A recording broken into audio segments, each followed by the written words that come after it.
청취자 여러분, 당신이 지금 회사의 운명을 쥐고 있는 CEO라고 한번 상상해 보시죠. 그리고 이사회 핵심 멤버들이랑 아주 중요한 만찬 자리에 앉아 있는 겁니다. 팽팽한 긴장감이 감도는 그런 자리 말이죠. 네, 맞아요. 완전 숨막히는 분위기 속인데 갑자기 당장이라도 쓰러질 것 같은 중환자가 회의실 문을 쾅 열고 들어오는 거예요. 사내 규정상 외부인 출입은 완전 엄격히 금지되어 있거든요. 이사회 사람들은 당연히 그 사람이 당장 쫓겨나기를 무언으로 압박하고 있겠네요. 그렇죠. 자, 여기서 질문입니다. 당신은 그 엄격한 규정을 깨고 커리어의 위험을 감수하면서까지 그 사람을 돕겠습니까? 아니면 그냥 침묵하시겠습니까? 아, 정말 선택하기 어려운 문제네요. 그니까요. 근데 무려 2000년 전에 이와 정확히 똑같은 상황을 묘사하면서 당대의 그 견고한 사회적 규칙에 폭탄을 뻥 던진 텍스트가 있습니다. 당신을 위해 준비한 오늘의 탐구는 바로 고대 문헌인 누가복음 14장입니다. 혹시라도 오늘 탐구에서 마음이 따뜻해지는 종교적인 설교나 도덕적 교훈을 기대하셨다면 마음의 준비를 단단히 하시는 게 좋을 겁니다. 맞습니다. 우리는 오늘 이 문헌을 단순한 경전으로 볼 게 아니거든요. 기득권의 위선을 완전히 발가벗기고 무언가의 진정으로 헌신한다는 것의 진짜 비용, 그 청구소가 무엇인지 묻는 아주 도발적이고 급진적인 역사적 기록으로 접근할 겁니다. 사실 이 텍스트가 오늘날까지도 진짜 소름 돋게 다가오는 이유가 있어요. 이게 단순히 옛날 옛적 종교 일화가 아니라 권력이 어떻게 작동하는지 인간의 본성을 너무 예리하게 꿰뚫어 보고 있거든요. 네, 맞아요. 진짜 기대되네요. 그럼 바로 그 숨막히는 저녁 식사 자리부터 시작해보죠. 배경은 안식일이고요. 장소는 당시 사회의 최고 엘리트이자 종교적 권위자인 어떤 바리새인 지도자의 집입니다. 네, 초대받은 예수를 사람들이 일제히 주시하고 있는 상황이죠. 쉽게 말해서 흠집 잡으려고 벼르고 있는 겁니다. 맞아요. 살아름판이죠. 근데 그 자리에 수종병, 그러니까 몸이 비정상적으로 막 붓는 중병에 걸린 사람이 나타난 거예요. 거기서 예수는 사람들을 향해서 아주 돌직구 질문을 던집니다. 안식일에 병 고쳐주는 것이 합당하냐? 아니하냐? 아, 아주 치명적인 질문이네요. 그렇죠. 근데 사람들은 완전 철저히 침묵합니다. 그러자 예수는 보란듯이 그 병자를 고쳐주고 내보낸 뒤에 이렇게 쇠기를 딱 박아요. 너희 중에 아들이나 소가 우물에 빠졌으면 안식일에라도 당장 끌어내지 않겠느냐. 거기서 다들 아무 말도 못했겠죠? 네, 저는 이 장면 읽으면서 숨이 턱 막히더라고요. 제가 아까 오프닝에서 말한 그 회사 워크숍 상황이 있잖아요. 네, 그 엄격한 회의실이요. 의사가 규정을 어기고 응급처치를 해서 사람을 극적으로 살려냈는데 주변 사람들은 환자가 살았다는 생명의 기적보다 어라? 방금 저 의사 규정 위반했네? 인사고과 감점 대상 아닌가? 막 이러면서 감시만 하고 있는 꼴이잖아요. 아주 날카롭게 핵심을 짚으셨네요. 그 사람들의 침묵이 의미하는 바를 진짜 제대로 이해하려면 1세기 유대 사회에서 안식일이 어떤 의미였는지 그 메커니즘을 좀 들여다봐야 합니다. 오, 어떤 메커니즘이죠? 로마 제국의 식민 지배를 받던 당시 유대인들한테 이 안식일 규정은 단순히 주말에 쉬는 종교 휴일이 아니었어요. 그것은 우리는 저 로마인들과는 다르다는 걸 증명하는 가장 강력한 정체성의 방어막이었죠. 아, 단순히 노동을 안 하는 날이 아니라 민족적 프라이드 그 자체였군요. 그렇죠. 그래서 이 규칙을 어기는 건 곧 사회 공동체에 대한 반역이나 다름없었던 겁니다. 그러니까 그 바리새인 지도자들은 생명보다 규정을 우위에 놓던 거죠. 아, 이제야 그 사람들의 태도가 이해가 가네요. 그런데 여기서 매력적인 부분은 예수가 우물에 빠진 소라는 아주 세속적이고 경제적인 비유로 훅 끌고 들어오면서 그 사람들의 방어막을 완전히 산산조각 내버렸다는 거예요. 통쾌하네요. 한번 생각해 보세요. 당신의 귀중한 재산인 소가 우물에 빠져 죽어가고 있다면 그깟 안식일 율법이 중요하겠습니까? 아니면 당장 소를 건져내는 게 중요하겠습니까? 당연히 재산부터 지키려고 밧줄 들고 뛰어가겠죠. 바로 그겁니다. 예수는 이렇게 묻고 있는 거예요. 너희 재산이나 이익이 걸린 일에는 그렇게 쉽게 율법을 굽히면서 왜 눈앞에서 고통받는 타인의 생명 앞에서는 그토록 엄격한 잣대를 들이대느냐. 와, 진짜 뼈 때리는 질문이네요. 바리새인들이 입을 다문 건 대답할 말을 못 찾아서가 아닙니다.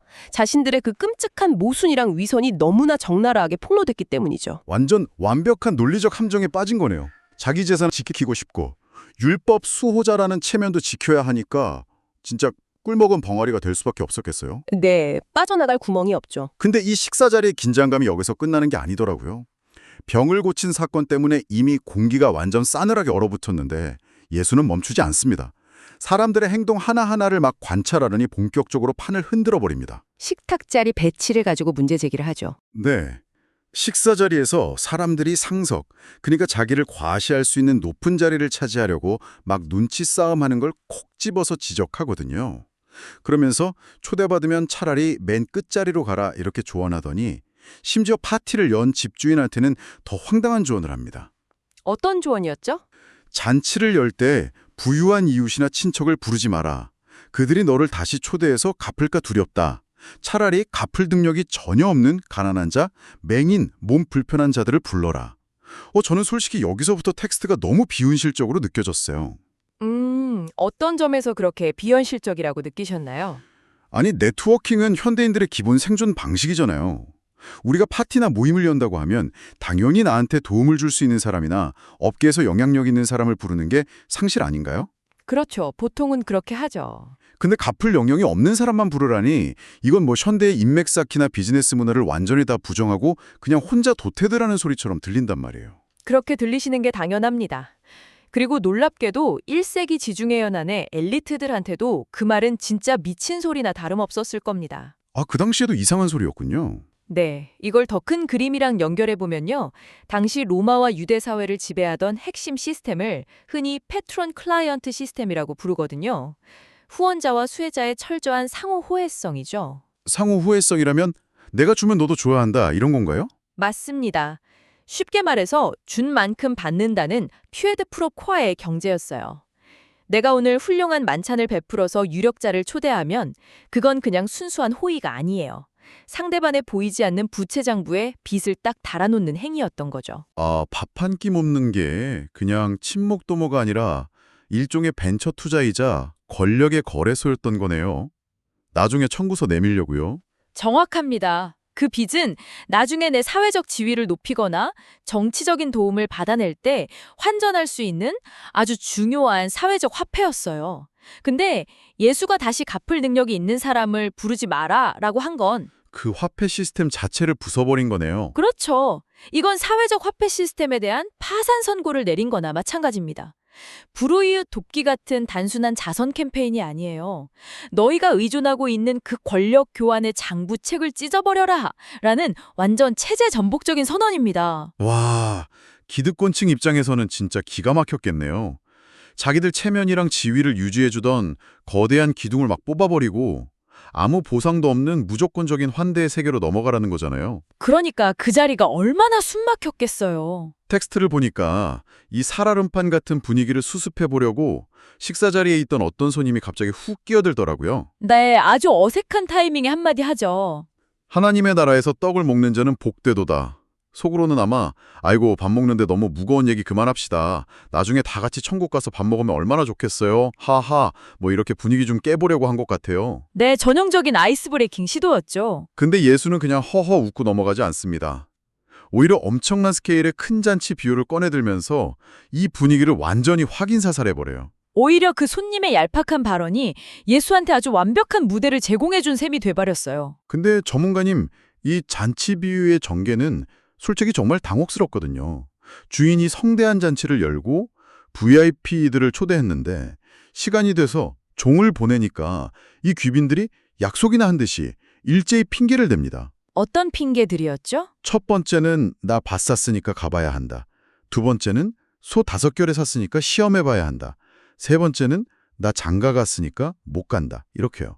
그러자 주인이 분노해서 시내 거리와 골목으로 뛰어나가서 가난한 자, 맹인들을 모조리 데려와라 이렇게 명령하잖아요. 네, 완전 극대노를 하죠. 게다가 자리가 남으니까 심지어 성 밖 길가나 산울타리로 나가서 모르는 사람들을 억지로라도 그러니까 강권하여 끌어다 채워라 이러거든요.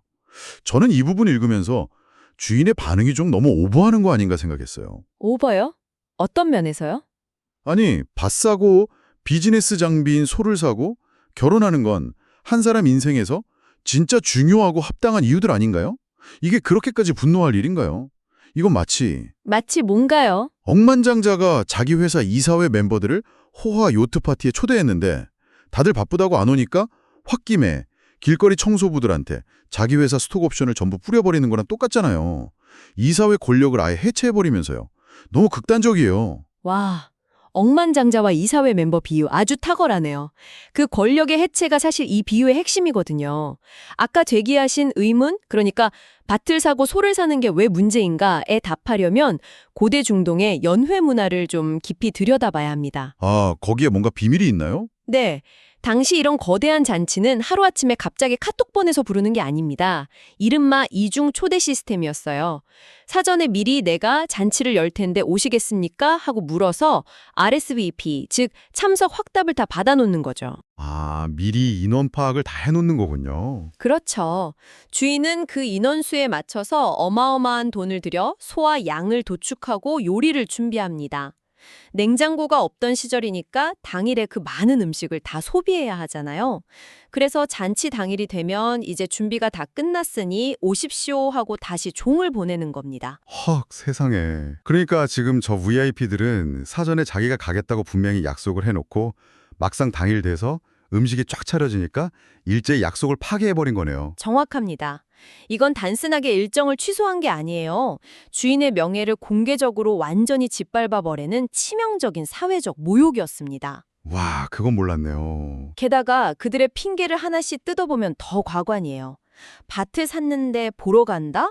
고대 사회에서 땅의 상표나 수원지를 직접 눈으로 확인도 안 하고 땅을 덜컥 사는 바보는 없거든요. 하하, 사기당하기 딱 좋죠. 그리고 소 5결이, 그러니까 10마리를 샀는데 시험해 본다고 하잖아요. 그 정도 소를 살 재력이면 엄청난 자본가인데 소가 밭을 잘 가는지 끌어모지도 않고 샀다는 건 명백한 거짓말입니다. 결혼도 당연히 하루아침에 일어나는 이벤트가 아니고요. 와, 진짜 어이가 없네요. 그 VIP들의 핑계는 진짜 바빠서가 아니라 주인을 조롱하려고 아주 속이 훤히 들여다보이는 거짓말을 대충 둘러댄 거였군요. 맞습니다. 그들은 자기 재산 증식이나 비즈니스에 완전히 매몰돼서 자신들을 초대한 주인의 호의를 쓰레기통에 처박은 겁니다. 눈앞의 세속적 이익에 눈이 멀어서 가장 중요한 초대를 발로 차버린 기득권의 오만함을 상징하죠. 그러니까 주인이 그렇게 분노한 게 완전 정당한 거였네요. 네, 그리고 이 비유의 하이라이트는 그 분노의 결과로 일어나는 엄청난 권력의 이동입니다. 권력의 이동이요? 아, 그 아웃사이더들 데려오는 거요? 맞습니다. 주인이 자기들끼리 방어막을 치고 있던 엘리트들을 가차없이 포기해버리죠. 대신 시내 골목에 있는 가난하고 병든 자들을 데려옵니다.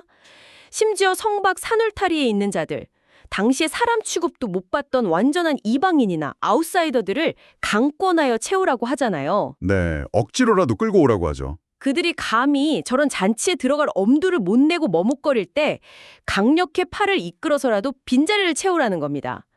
기득권층이 걷어차버린 특권이 자격 없는 소외된 자들에게 극적으로 넘어가는 쾌감을 선사하는 대목이죠. 와, 그야말로 철저한 판뒤집기네요.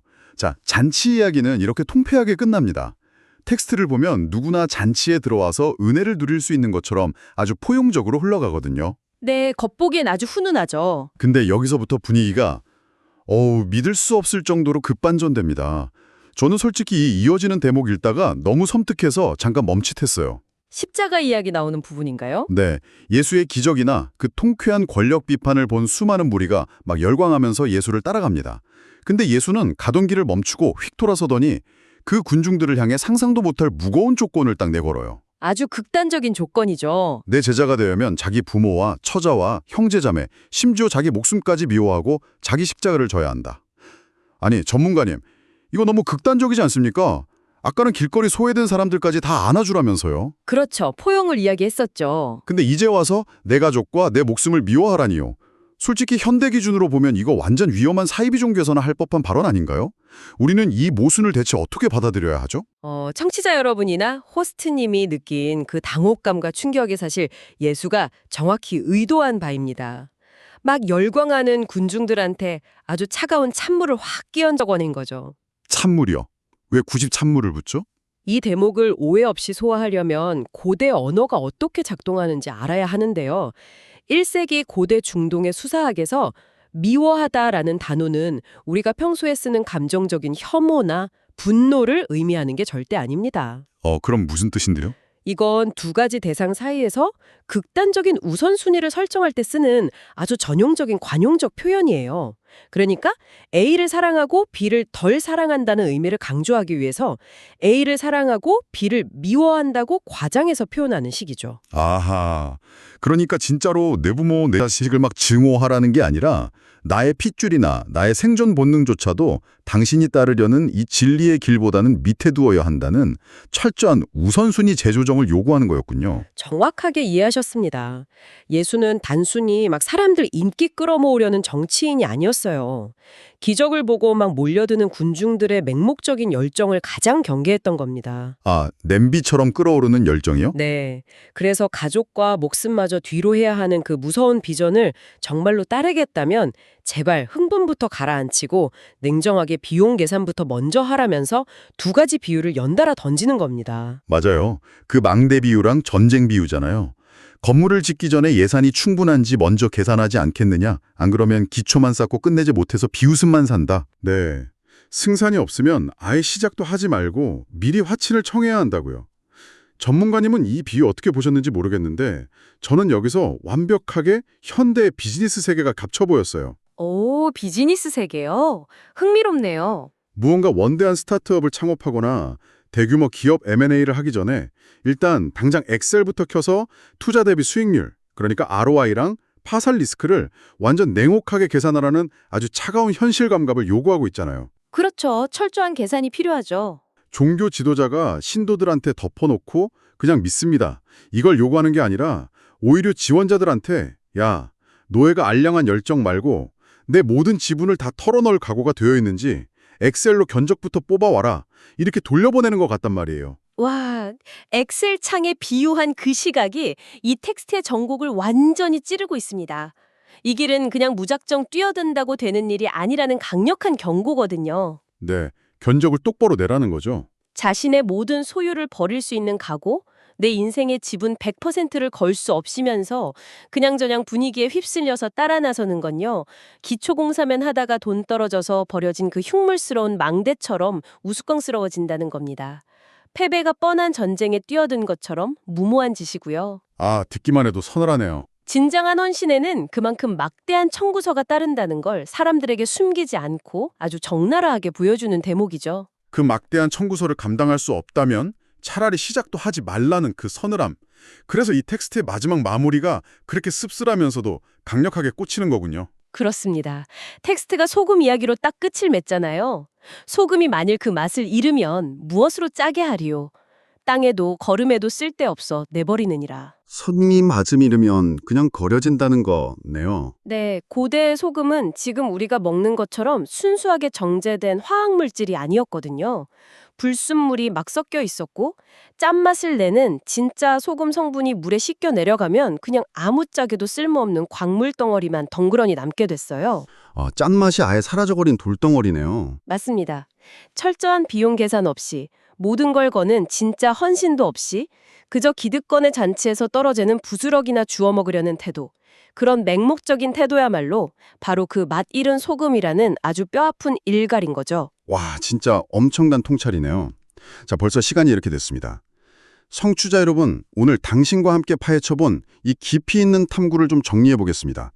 오늘 우리가 살펴본 누가복음 14장은 결코 우리 마음을 편안하게 토닥여주는 그런 텍스트가 아니었어요. 전혀 아니랐죠. 오히려 불편하게 만들었죠. 기득권에 견고한 그 호혜성 시스템, 준 만큼 받는다는 얄팍한 인맥 장사, 그리고 세속적인 일상에 매몰돼서 궁극적인 가치를 외면해버리는 인간의 본성을 완전히 산산조각내는 급진적인 비판이었습니다. 동시에 대단히 위험한 초대장이기도 했어요. 시스템 밖으로 밀려난 아웃사이더들을 끌어안으라는 파격적인 포용성이 있었고 동시에 그 비전을 따르려면 당신의 가장 소중한 일상마저도 다 포기할 수 있는 냉혹한 비용 계산을 하라고 요구했으니까요. 어설픈 열정이나 선의만으로는 결코 도달할 수 없는 길이네요. 맞습니다. 철저한 자기 부정의 길을 제시한 거죠. 1세기의 고대 텍스트가 21세기를 사는 우리의 심장을 이렇게 강력하게 찌를 수 있다는 게 진짜 경이로울 따름입니다. 내일 지적 호기심을 안고 오늘의 탐구에 함께해 주신 청취자 여러분, 오늘 해부한 이 문헌이 당신의 굳어진 일상에 아주 신선한 균열을 냈기를 바랍니다. 저도 그러길 바랍니다. 자, 이제 이 시간의 문을 닫으면서요. 당신에게만 던지는 도발적인 질문을 하나 남기고 싶습니다. 우리는 오늘 맛을 잃은 소금은 거름으로도 쓸 수 없어서 그냥 길가에 버려진다는 무서운 결론을 받습니다. 네, 버려진 돌덩어리가 되죠. 우리는 흔히 세상을 바꾸고 싶다거나 어떤 위대한 비전이나 가치 있는 일에 내 인생을 헌신하고 싶다고 아주 쉽게 말하곤 합니다. 하지만 묻고 싶습니다. 당신은 기존 시스템을 전복시킬 그 파괴적인 비전에 대한 청구서를 지불할 진짜 각오가 되어 있습니까? 참 묵직한 질문이네요. 아니면 철저한 엑셀 계산도 한번 안 해보고 그저 좋은 상석에 앉아서 적당한 보상과 공짜 밥만 비례하며 식탁 주변을 빙빙 맴도는 그런 맛있는 소금 같은 태도로 살아가고 있지는 않습니까? 그 답은 오직 당신만이 알 것입니다. 오늘의 탐구를 마치겠습니다. 당신의 깊고 치열한 사색을 응원합니다.